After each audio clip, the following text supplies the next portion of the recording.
מה קורה?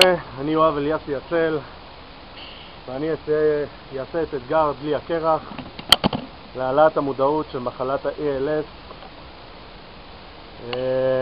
שהיא מחלת ניוון שרירים. ויאללה רבותה, אני מוכן. כובע עליי, עם כובע, בלי כובע, יאללה, בלי כובע.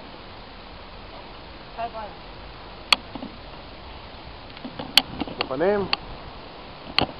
אני מוכן. יאללה. האמת שחם היום. מה קוצת? כוסות. וואו! מרענן. אוקיי.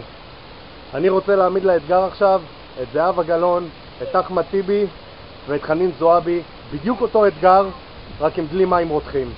שיהיה להם בהצלחה. ועכשיו ברצינות, אני אעמיד את טל הנדלסמן, לין מור ואת קובי סבלימינל. בוא נראה את הראש גדול שלך, אח שלי. קדימה.